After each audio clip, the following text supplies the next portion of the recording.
This is Daniel Coosbury, and in this video, we're going to use our counting techniques to compute some probabilities of some more complicated nature. If you haven't seen my video on counting, I would suggest watching that first because I'm going to draw upon a lot of those techniques in doing these few problems for you. But before we start, let me remind you kind of why we need counting problems to begin with. Or why we need to know some counting techniques, and it's because our definition of probability that comes from having equally likely outcomes involves finding the number of outcomes in an event, dividing by the number of outcomes in the sample space. So when we talk about counting big things, we're talking about counting the number of outcomes and the number of outcomes, and so sometimes that gets really messy, and we're going to need those counting techniques. And I'll show you 3 examples in this video. Where I'm just simply going to use this definition that we learned a while ago and using my counting techniques to get my answers. So let's go ahead and start. I've got a box of light bulbs that contains 8 good light bulbs and 2 burned out light bulbs. 4 of these bulbs are going to be selected at random and put into a new lamp. And we want to know the probability that we randomly select 4 of the good bulbs and put them in a lamp. So the probability is that all 4 are good. And I'm going to start by writing out that, man, that was bad. I'm going to start by trying to write out that definition or using the definition on the last slide and applying it to this circumstance. So this is going to be the number of ways event A can occur, which is this event. The number of ways we can select 4 good bulbs. Okay, so this is the event that we select 4 good bulbs. This is going to be the number of ways we can select 4 bulbs. Okay, do you see the difference? This is the number of ways we can satisfy this event. We can make this event happen by selecting good bulbs. This is the number of ways we could select just bulbs, whether they're good or bad, the total number of ways we can select bulbs. We had a few techniques we can draw from. For instance, we have permutations where order matters, and we have combinations where order doesn't matter. In this case, I don't think order matters because we're just picking out 4 bulbs and putting them into 4 places, and we don't really care which one goes into which hole. So we're going to do the one where order does not matter, which means we're going to use a combination. I'm having a hard time writing. Sorry. Order does not matter, which means we need combinations, not permutations. And do you see how we would want to use one of those because we've got a group of 10 light bulbs. There's 8 and then 2. There's 10 of them. We're pulling out 4. So we've got to use either permutations or combinations. We'll do combinations. And so my probability that all 4 are good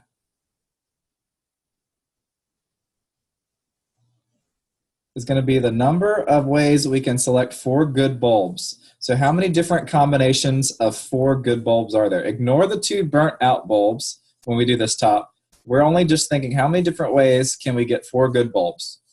Well, there's 8 total. And if I have 8 total and I'm pulling out 4 of them, that number should be 8 big C 4. Okay, so this is the idea that I have 8 bulbs that are good and I'm pulling out 4 of them, and there's different combinations of those. Okay, so keep in mind, we're only ignoring the 2 burnt out bulbs in the numerator because the numerator is only concerned with good bulbs. So I haven't just forgotten about this. I'm just working with the numerator right now. The numerator only deals with the good bulbs. So there's 8 total, and I'm pulling out 4 good bulbs. The 2 burnt-out bulbs are going to come into play when we do the denominator. The denominator is the number of ways we could select 4 bulbs, period. So there's 10 total. There's 8 good ones and 2 bad ones. There's 10 total, and I'm pulling out 4, some of which could be good or bad. So this denominator is going to be 10C4. So these are all of the bulbs. I'm picking out 4. These are the 8 good bulbs, and I'm pulling out 4. Now, you may think I'm, kind of cheating or doing something, but you'll see how this ends up turning into a probability because we're going to get a number here and a number here. And once we divide them, we'll get the probability we're interested in. But remember, the numerator, we've only ever used the numerator to describe the event, not all the possible outcomes, just the event. The denominator always describes all the possible outcomes. That's why the 2 burnout bulbs didn't affect this number, but they do affect this number, because they're in all the possible outcomes. Could include 1 or 2 of the burnout bulbs. But the numerator should only include the good things, because that's the event we're interested in. Okay, so let's find 8C4 in the calculator. 8C4, and that number is 70. And then let's find 10C4 in the calculator. Great, so this is the number of ways I can get 4 good bulbs out of a group of 8 good bulbs. This is the number of ways I can get 4 bulbs, period, out of a group of 10 bulbs, period. And that's, of course, bigger. So my answer is going to be 70 divided by 210, which that reduces to 1 over 3, which is approximately 0.0333, or it's actually equal to 0.3 with the thing, repeating sign there. So that's my answer. 1/3 or 0.3 repeating is the answer. So there's a 1 in 3 chance that I reach into this bag of 10 bulbs and I pull out 4 good ones. And I use the combinations to find that. Let's do another one.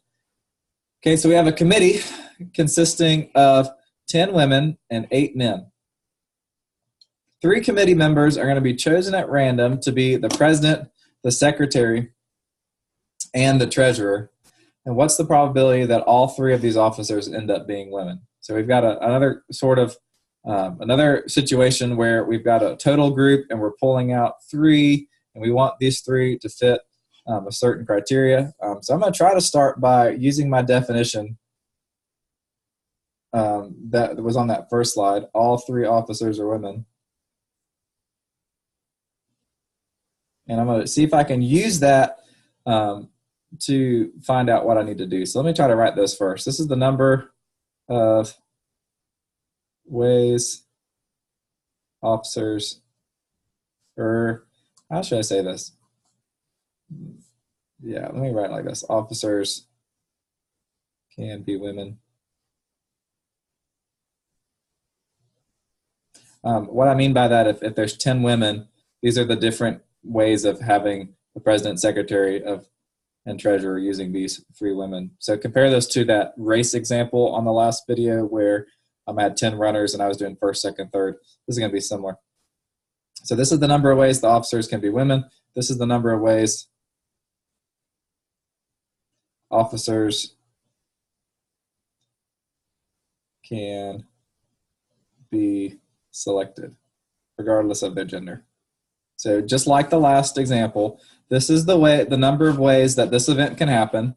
This is the total number of things that can happen. So this is irrespective of whether the officers are men and women. This would come from the whole pool of 18, whereas this would be the way that the women can be arranged from this pool of 10 women.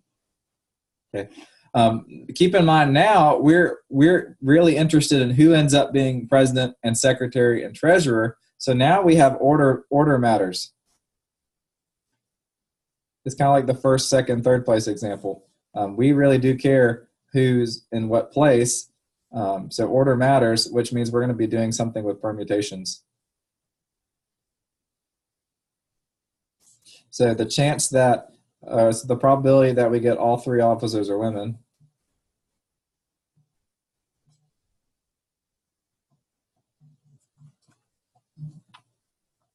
is going to be equal to the number of ways that the officers can be arranged from the group of women. So we got a group of 10 women, and they can be in one of 3 spots. So we're going to do 10P3. And that P comes from the fact that order matters. This is the group of women, and this is the 3 that are going to be selected. Now our denominator is going to be, the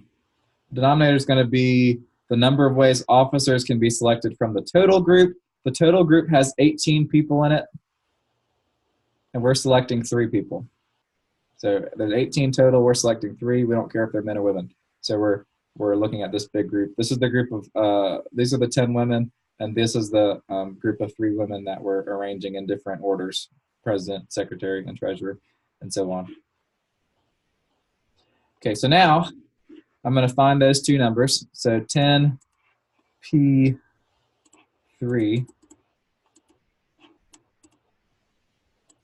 and that is 720. And then I'm going to find 18P3, which is 4,896. So 720 or 4,896. And I'm just going to let the calculator give me that answer. So 720 divided by 4,896, which is 0.1471.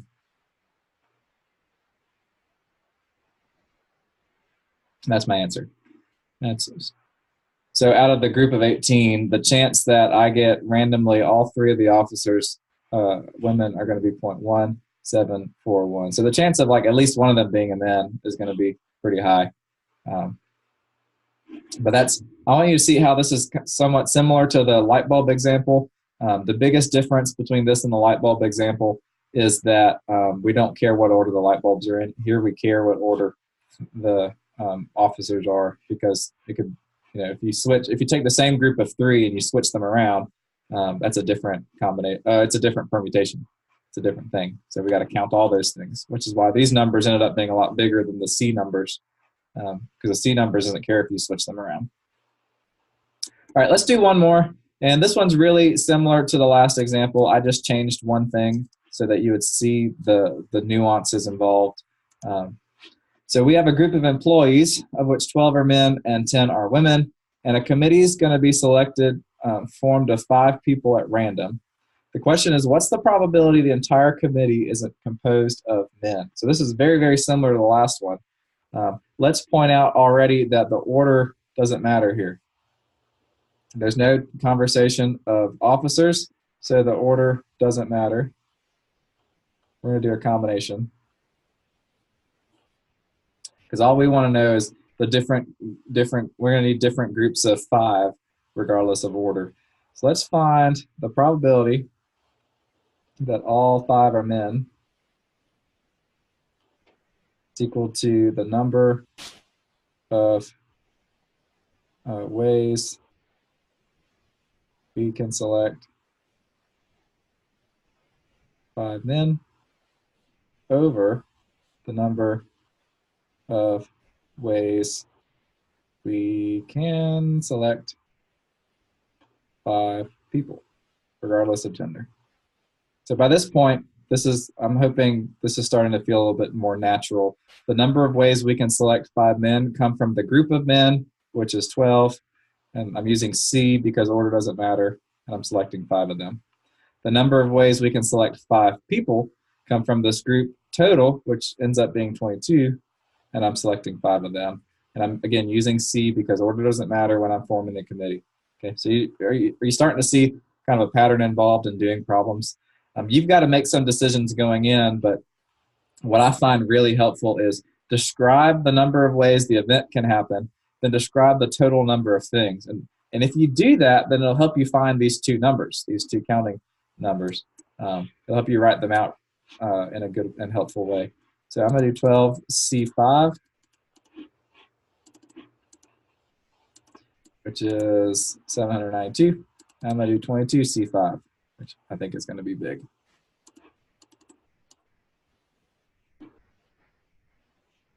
Yeah, it's pretty big. So 792 over 26,334. Oops.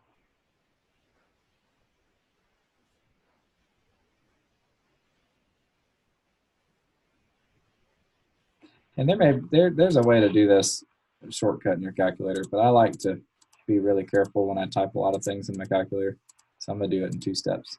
3, 3, 4. It ends up being 0.0301. So that's how these problems work. Obviously, they're complicated. They require a good deal of precise thinking, and I like to write things out like that. But one of the big things you have to decide is whether or not order matters, and you've got to pick these numbers well. But then once you do a few of these, they start to get a little familiar feeling. Like if you notice the form in which I wrote this problem is very, very similar to the form in which I wrote the last one. So that's the gist of this.